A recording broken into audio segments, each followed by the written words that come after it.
academic procession will now begin.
Thank you. Thank you to President Hanlon and to the Board of Trustees for granting me the great honor of speaking at this commencement, the 250th anniversary of Dartmouth College.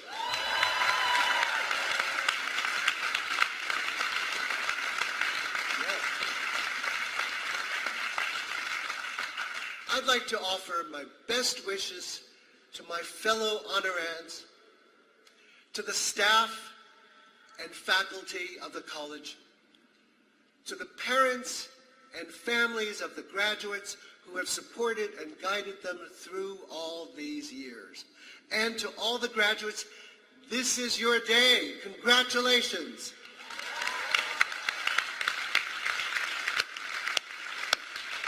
You have not only completed 4 memorable years, you even made it in whatever state you're in to commencement.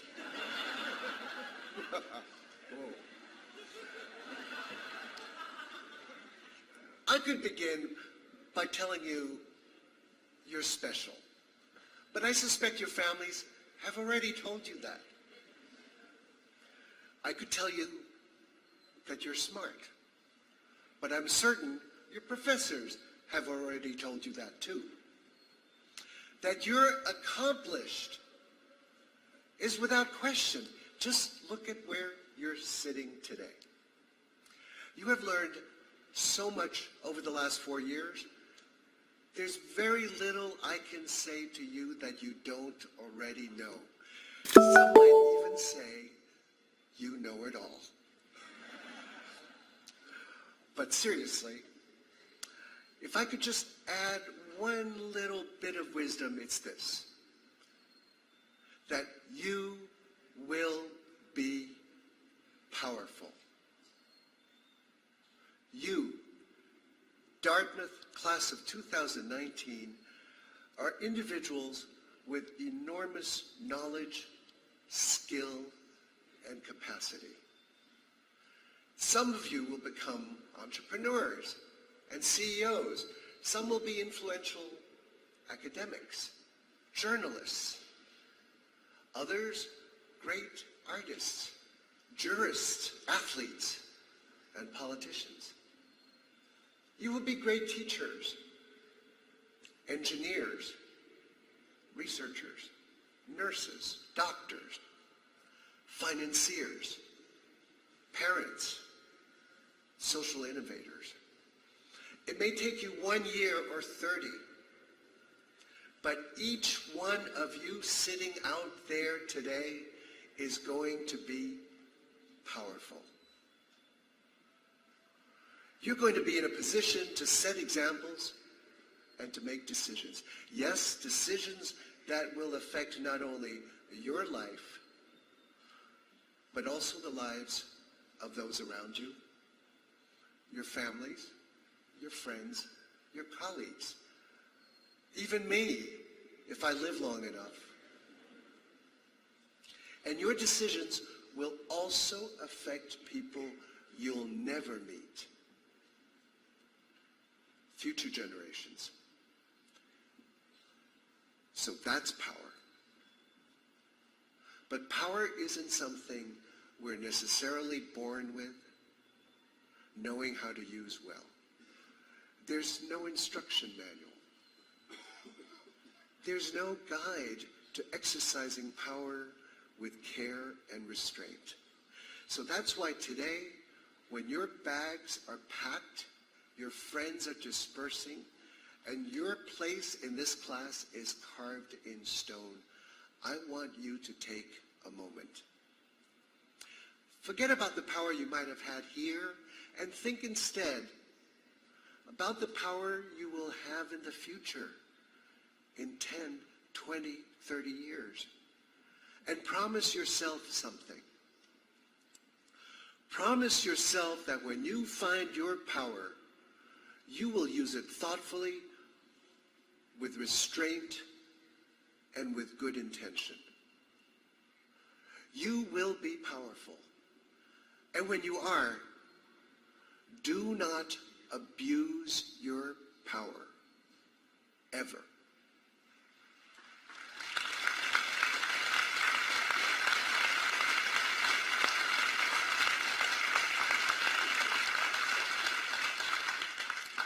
Now, I'm sure that in the course of your lifetime, including the last 4 years, you have witnessed power and its abuse. When you were young, you probably saw it on the playground. You've seen it on this campus. We certainly have all seen it in our nation and around the world. In my own lifetime, I've seen too many people make decisions that put themselves before their community, before society, before the health of our planet. I've seen too many people who choose to build walls rather than bridges.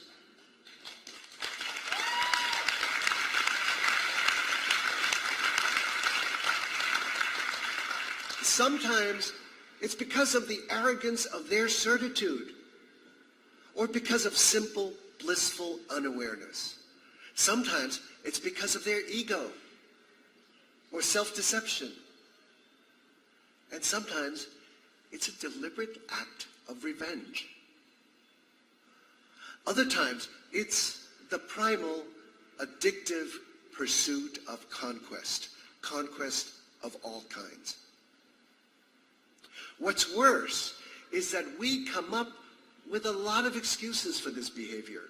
We tell ourselves that we're making decisions based on efficiency, on the balance sheet, on superior intelligence, or unique talent and understanding. We tell ourselves it's for the protection of our tribe or our trade. But by reducing decisions to these standards, we are forgetting about the empathy we are born with, about the trust others have put in us, and about the obligations to one another as human beings. That is why culture is so important. Culture resists reduction and constantly reminds us of the beautiful complexities that humans are made of, both individually and collectively. The stories we tell, the music we make, the experiments and buildings we design, everything that helps us to understand ourselves, to understand one another, to understand our environment, culture. But it's not just the culture we learn about in textbooks or see in a museum. It's the arts and sciences. All the different disciplines that ask us to try, to trust, and to build. It's culture that inspires deep learning and curiosity, that makes us want to seek the universal principles that drive everything. Today, everywhere I go, whenever I hear music effortlessly crossing a border, or see an example of art transcending economic and political differences, or witness scientists from dozens of countries collaborating, I am reminded how essential culture has always been in every era, every tradition. 2 weeks ago, I was in Spain. I made a pilgrimage to visit the home of one of my great heroes, the Catalan cellist Pablo Casals. He was 97 years old when I was a freshman in college. He had lived through World War I, the Spanish Civil War, World War II. I was so lucky to have played for him when I was 7 years old. He said I was talented. His advice to me then, make sure you have time to play baseball. And I'll let you imagine how that might have worked out. But in reality, that wise counsel to make time for baseball was a profound reflection of the philosophy that motivated his life. Casals always thought of himself as a human being first, as a musician second, and only then a cellist. It's a philosophy that I've held close to my heart for most of my own life. Now, I had always known Casals as a great advocate for human dignity, but standing in his home 2 weeks ago, I understood what it meant for him to live that philosophy, what it meant for him to be a human being first. I began to understand just a few of the thousands of actions he took every day, every month. Each was in the service of his fellow human being. I saw letters of protest he wrote to newspapers from London to Tokyo. I saw meticulous handwritten accounts of his enormous financial contributions to countless refugees fleeing the carnage of the Spanish Civil War. Evidence of a powerful humanistic life. My visit to Casals' house was a reminder to me that we must all try to use our power well. Because to not use our power is to abuse it. To not speak. To remain silent in the face of uncertainty, in the face of the insecurity and massive changes that confront us today, that every one of us confronts every day of our lives. That is an abuse of power. Let us remember, every struggle for reform, innovation, or justice starts with a voice in the wilderness. A voice in the wilderness. Vox clementis in deserto. You all know that.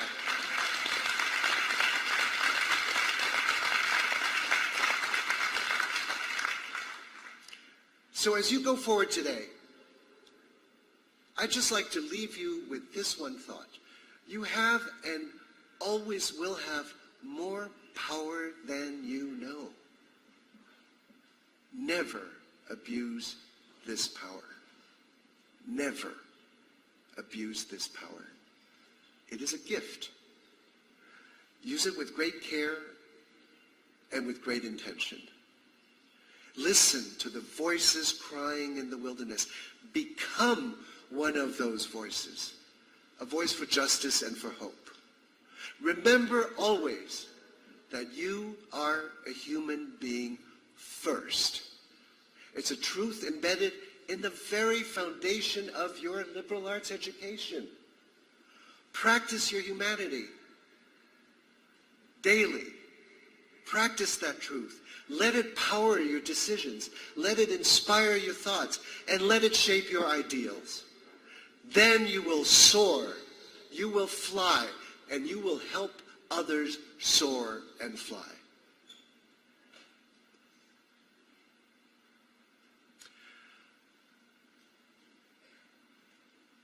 I would like to leave you now by playing one song. It's called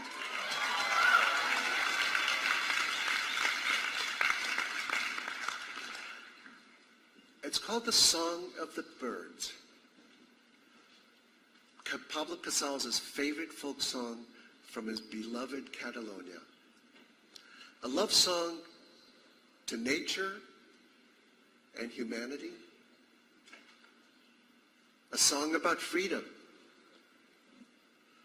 About the freedom of birds when they take flight, soaring across borders. And I would like to dedicate this piece to you, class of 2019, with once again my heartiest congratulations.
President will now present retiring faculty and staff. It is my privilege to recognize those members of the faculty and staff who are retiring this academic year after long and devoted service to Dartmouth, honored with a listing in our program. Please join me in thanking them for their many contributions and years of service.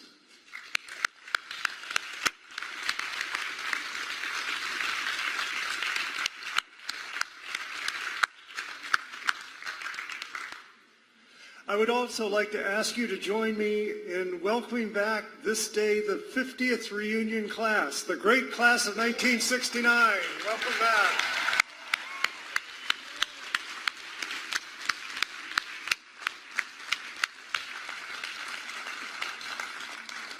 And lastly, just join me in congratulating all of our honorands one more time. Congratulations.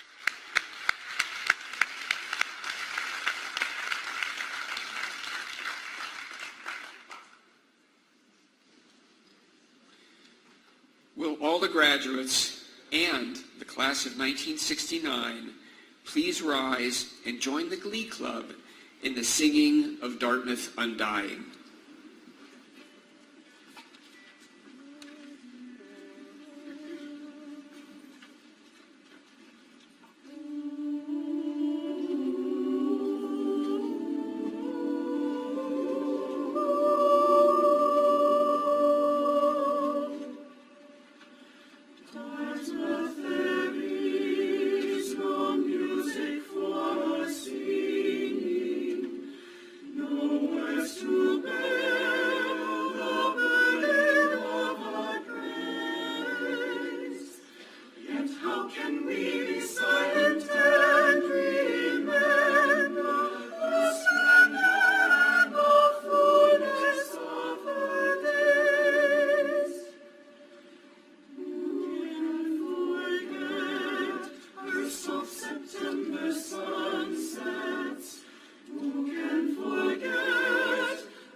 The Dean of the Faculty, Elizabeth Smith, will now present the valedictorians.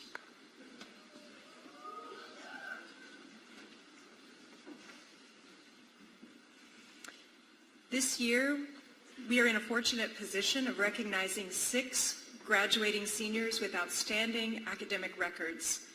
These students share the honor of having the highest academic ranking of the graduating class of 2019 and are being honored as valedictorians of the class.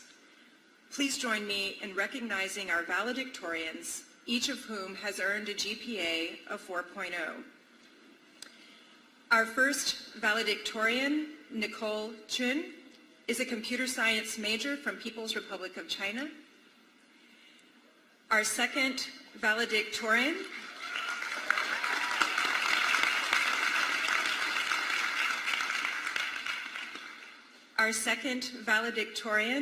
Anand Shubham Mishra, is an economics and biology major from Elliott City, Maryland.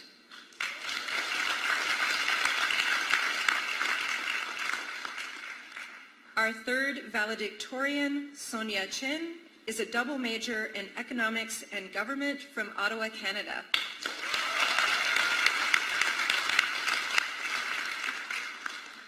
Our fourth valedictorian, Alexander Eckhart Sullivan, is an engineering major from St. Albans, Vermont.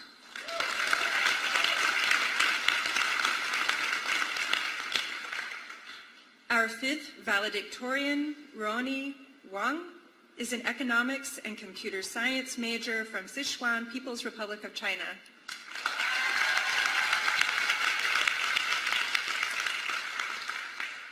Our final valedictorian, Andrew Unkong Liu, is a double major in economics and computer science from Bellevue, Washington.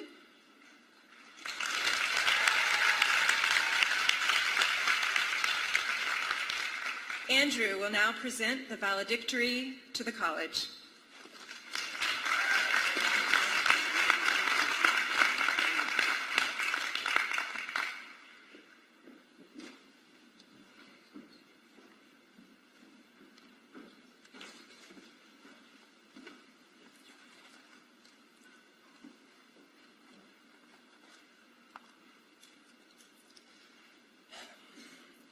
President Hanlon, members of the Board of Trustees, honored guests, family, friends, and finally, fellow members of the class of 2019. During my 4 years here at Dartmouth, I've always looked forward to graduating and checking college off of the proverbial to-do list. I was looking forward so much to completing my undergraduate degree that I graduated early and took spring term off to relax and decompress before the inevitable plunge into adult life. I spent time with family, traveled a bit, and had some undisturbed time to practice piano. It was all that I expected, except for one thing. I realized all the things I missed about Dartmouth. I missed the Foco cookies, and the more recent addition, lemongrass chicken. The view of the Big Dipper on clear nights, and the small town charm of Hanover. And I miss professors who genuinely care about their students' success, deep and meaningful friendships, and an environment where you really can try new things with minimal risk. It's ironic that it is only after I've completed my 4 years here that I wish it could last longer. In reflecting on my Dartmouth experience, I thought about all the classes I've taken, the amazing professors I've had, and how Dartmouth has helped me learn to think critically, independently, and thoroughly. I thought about the lessons I've learned from my peers who have taught me some of the most important things I know.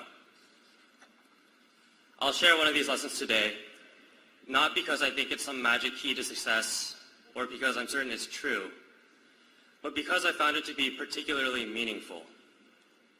Actually, it would be more appropriate to call it a working hypothesis.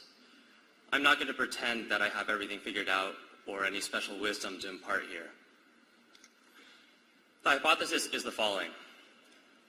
No matter how well you think you know yourself, there's probably much more that you do not know. And you might not like the things you don't know about yourself, should you discover them.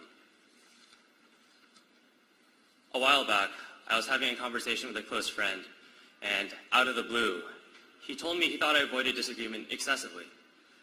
Although I admitted that I did tend to avoid disagreements, I didn't think there was much wrong with that. Disagreements tend to lead to arguments, which can lead to more serious conflicts, so why not try to avoid disagreements? But we went on to discuss the consequences of avoiding disagreement excessively and came to a number of revelations, like how it can cause you to suppress your own beliefs and opinions for the sake of social placation, and how without staying true to what you believe, you deprive yourself the chance to truly express yourself. And if you don't show who you are, how can you possibly expect to be authentic, genuine, and honest? I didn't want to believe this was true, but having it presented so clearly by someone else forced me to confront the unpleasant reality. As high achievers at a prestigious institution, we are all used to being told, "Good job," for nearly everything we do, so it's tough when we are shown our flaws. However, each of these unpleasant revelations is accompanied by an opportunity for growth. I found that it takes courage to face my own flaws, and that it is almost always scary and terrifying. And quite frankly, some days, I just can't bring myself to face them. But so far, as far as I can tell, when I have been able to muster up the courage to do so, it has helped me grow as a person and strengthened my sense of self. So if you find something you don't like about yourself, don't be scared. Don't lose sight of the bigger picture. I've met some of the most capable, genuine, thoughtful, ambitious, and kind people I've ever met here at Dartmouth. Remember how much you've already accomplished, and don't overlook all the positive parts of yourself. Discovering ways to improve is discovering pieces of the roadmap to becoming a better version of yourself. So when you find these precious pieces of the map, try to have the courage to embrace them and use them to guide you in becoming who you want to be. And if some days you just can't, that's fine. The important part is striving to do so as often as you can. Whether you buy into the hypothesis I've shared today is up to you. Dartmouth has taught us how to think rigorously and independently, and you are more than capable of determining if this hypothesis is helpful to you or not. But as we take our separate paths through life and impact the world in our own unique ways, I invite you all to take some time to reflect. Reflect on who you are, think about who you want to be, and then ultimately, strive to become the person you want to be. Thank you.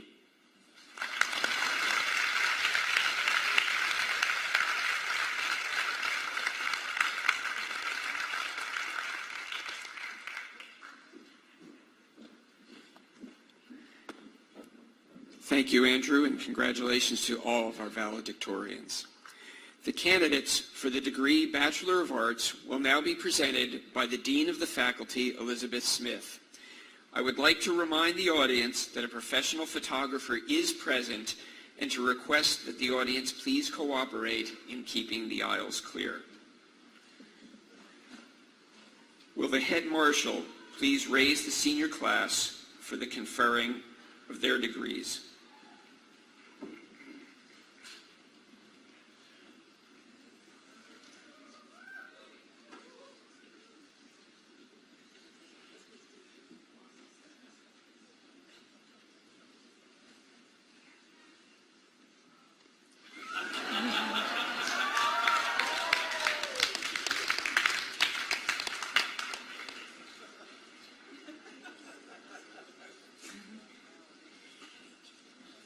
Mr. President, the individuals now presented to you have completed all of the requirements of Dartmouth College for the degree of Bachelor of Arts.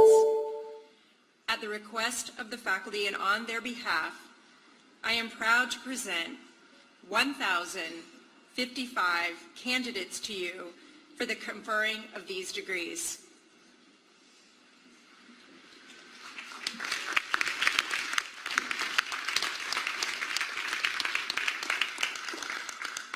You look great.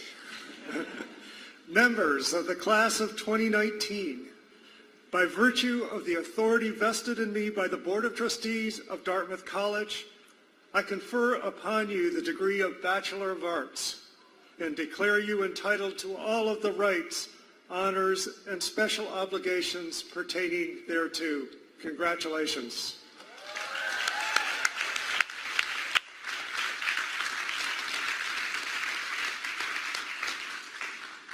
Will the first two rows of the inside sections remain standing and the rest of the rows please be seated until it is your turn to approach the platform? Names of the graduating seniors will be read as they come forward.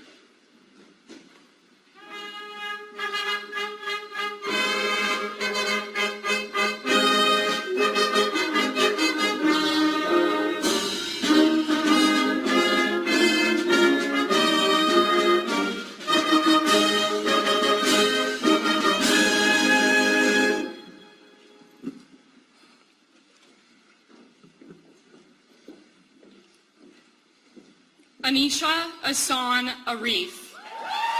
David William Jelke. Ryan Ross Monash. Teresa Juliana Alvarado Patlan. Josephine Marie Kalshoven. Henry Michael Hardevelt. Carlos Manuel Tifa Jr. Jonathan Kong. Ronnie Wong. Shelby Marie Fitzpatrick. Alexander Eckard Sullivan. Colleen Elizabeth O'Connor. Sonia Chin. Danny Lee. Ananth Mishra. Elliot Michael Adams. Andrew Liu. Sarah Michal Adelman. Nicole Chun. Amrith Kaur Aluwalia. Barbara Olachea Lopez Portillo. Muhammad Adil Asen. Grace Natalie Sharon Thompson. Brian William Aiken. Yoga Sundar Ucharya. Assad Al-Raisi. Arthur Benjamin Arconcel Adapon. Abdul Rashid Al-Hassan. Abdul Galib Agbula. Ian Ali. Sungil An. Paula Amici. Sandra Aka. Mary Virginia Amos. Emmanuel Sarpong Akosa. Lillian Grace Anderson. Samuel Clayton Albertson. Michael Wilcott Ankeny. Amelia Zara Ali. Marlene Arias. Andrew James Alini. Ryan Arkey. Kiana Shirtleff Amir Kiai. Torima Fa Usam. Alisa On. Mary Morgan Austin. Mia Anderson. William Badu. Dominic George Arcona. Christina Hetty Bay. Liana Arjun. Joseph Samuel Balvin. Nithila Arumagam. Lara Balick. George Willis Atkins. Se Hyuk Bang. Jack Tyler Oteri. Kevin Jacob Barrett. John Daniel Bodenhausen. Sloan Bashford. Annika Rose Balch. Eva Bautista. Anders Bondo Hess. James Wendell Bean. Annabelle Genevieve Bardenhire. Russell Ford Beckerman. Laura Kathleen Barthold. Philip Warren Bennett. Clara Jane Batchelder. Jolene Princess Bernadine. Gemma Batista. Christopher Peter Bertese. Rachel Elizabeth Beck. Austin Michael Butner. Zachary Stephen Benjamin. Sharon Liu Bien. Alyssa Grace Berger. Ergina Harif. Charlotte Elizabeth Berry. Lauren K. Bishop. Philip Joseph Berton. Isabel Paley Blank. Olivia Rose Bewley. Michael Herbert Bodick. Michael B. Connor Preston Bondarchuk. Evelyn Rose Bird. Remy Rose Berinsky. Lydia Ann Blanchett. Samantha Jean Bazoyan. Allison Joanna Block. Tess Lauren Bracken. Andrew Sinclair Bugosian. John Thomas Brady. Daniel Hugh Bonito. Campbell Michelle Brewer. Morad Baumlick. Isaiah Briggs. Carter Edward Brace. Alexander Pierce Brown. Hannah Lee Bradshaw. Matthew Elijah Brown. Audrey Claire Bransfield.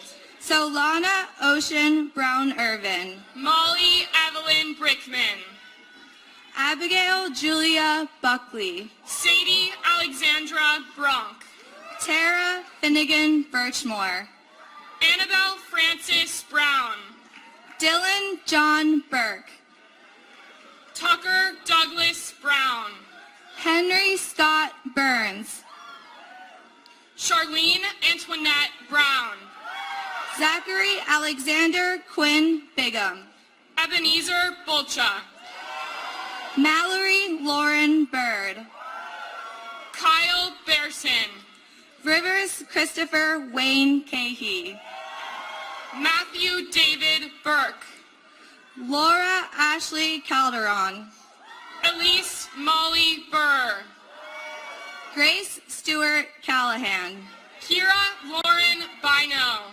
Isis Anayi Cantu, Lucia Cristina Caballero Guiu, Ezequiela May Reyes Carlos, Paulina Corrine Calcaterra, Anne Malloy Carpenter, Grace Chandler Caldwell, Dominic David Carice, Paul William Kane III, Emily Nicole Carter, Karen Sao, Lucayo Vergavi Casillas, Kelly Noel Caputo, Alexis Diane Castillo, Nicholas Fitzgerald Karen, Nicholas David Cervenka, Elizabeth Helen Carr, Olivia Champ, Elizabeth Marie Carroll, Kevin William Chow, Jovene Dominique Carter, Shuket Chaudhary, Juan Felipe Castaño, Jason James Cheel, Henry Miles Cawthorn, Jackie Chen, Thomas David Chalmers, Rachel Chen, Alex Yenkai Chan, Abubakar Sharif, John Archer Chapin, Clara Chin, Anik Shokat Chaudhry, Emma Karina Chu, Ryan Minchekal, Jason Rahul Chojar, Michelle Chen, Kendall Christensen, George Charles Chang, Allison Pearl Chuang, Giovanni James Chiarea, Anna Swertut Clark, Wei Leong Samuel Chin, Megan O'Donnell Klein, Peter Xinhui Choi, Alec Bradley Coben, Kenneth Zhao, Zachary Michael Cohen, Brandon Youngho Chu, Alexis Renee Colbert, Stephen Richard Chun, Adlai Fitzgerald Coleman, Caroline Alexandra Klein, Alexandra Ivana Collins, Robin Lee Coates, Joe Irving Connolly, Grayson Novick Cohen, Michaela Elsie Cook, Steffi Coleo. Praise all the graduating students.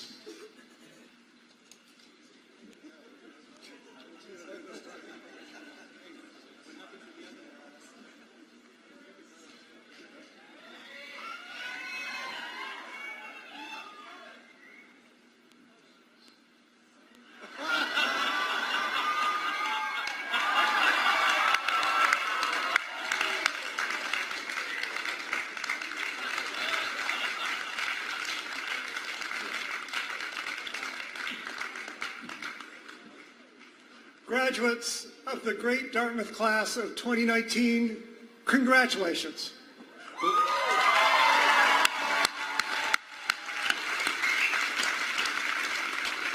Revel in this moment. It is a milestone.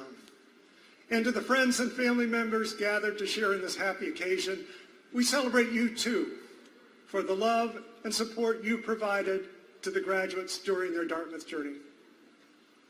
In this 250th year of our beloved college, nostalgia fills our hearts for our cherished Dartmouth traditions. First-year trips, the homecoming bonfire, winter carnival. But today, with the incomparable Yo-Yo Ma in the house, I want to talk about another storied Dartmouth tradition, the arts. The arts have been alive at Dartmouth from the earliest days of the college. Our very first commencement exercises in 1771 featured an anthem composed and set to music and performed by the graduating class. Don't worry, 19s, composing an original song is no longer a requirement for earning your degree. The very next year, 1772, featured the first play put on by Dartmouth students, organized by none other than John Ledyard. Throughout our history, Dartmouth faculty and graduates have had an outsized impact on the world of the arts. Frost and Geisel and Orozco in early times, Palaboulos, Romero, Kaling, Rhimes, and Arad in more recent years, just to name a few. And as Gail and I have attended your student concerts and plays, visited your studio art installations, and enjoyed the work of aspiring authors and poets on campus, we actually see the future of Dartmouth's impact on the art world. At the end of World War II, the famed School for American Craftsmen was born right here on the Dartmouth campus. And in 1962, Dartmouth pioneered a new model for performing arts centers across all of higher education with the opening of the HOP. Not long after, the Dartmouth Theater Department served as the earliest pathway for women on this campus, some of whom are seated amongst you today as proudly adopted members of the class of 1969.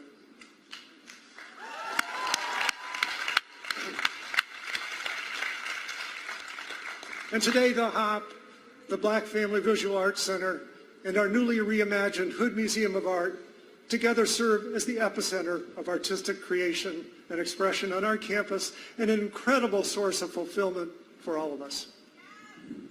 But make no mistake, engagement with the arts is integral to the experience of every Dartmouth student, not just those who actively create art. I grew up in a small mining town in the foothills of the Adirondack Mountains, a rough and tumble place. My town had no shortage of taverns, but not a single movie theater. So when I arrived at Dartmouth in the fall of 1973, movies were a magnificent, unexplored terrain. And the Film Society became my obsession. My freshman fall, the Film Society ran a series of John Ford classics. And I marveled at these films, how they could stir such deep feelings with their irony and nostalgia. A year later, the Film Society became yesterday's news when Springsteen played at the HOP. For me, the arts at Dartmouth opened my mind to entirely new ways of thinking, helped me see the world as it is, and imagine the world as it could be. Class of 19, you embody Dartmouth's lofty mission to prepare our graduates to lead lives of leadership and impact. The arts have always been a magnetic presence on this campus exactly because they are core to that mission.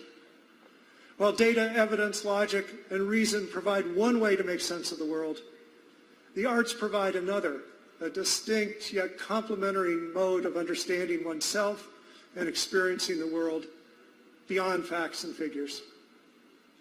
Engagement with the arts has been shown to elevate resilience in the face of change, empathy and understanding of others, and capacity to solve problems.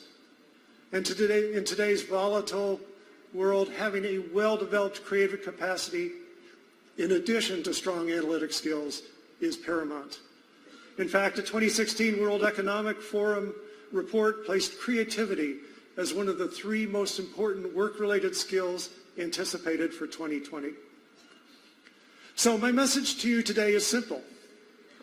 Never relinquish your paintbrush, your pen, your musical instrument, or any other creative tool at your disposal.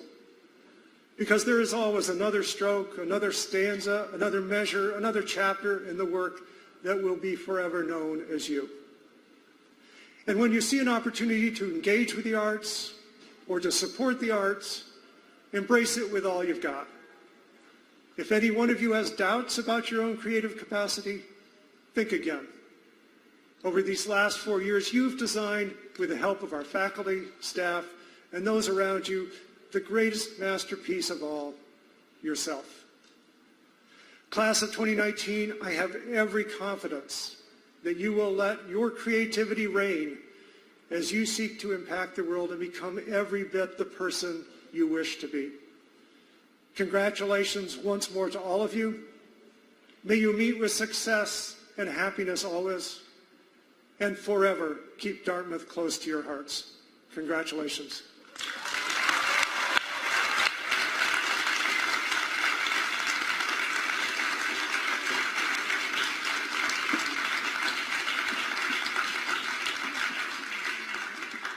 Thank you, President Hanlon. Will the audience please rise and join the Glee Club in the singing of 2 verses of the Alma Mater?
Are we ready?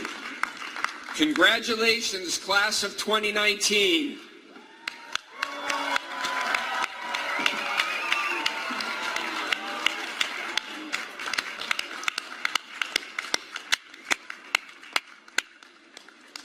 The audience is requested to be seated while the platform group, faculty, and graduates march out. Congratulations, 2019.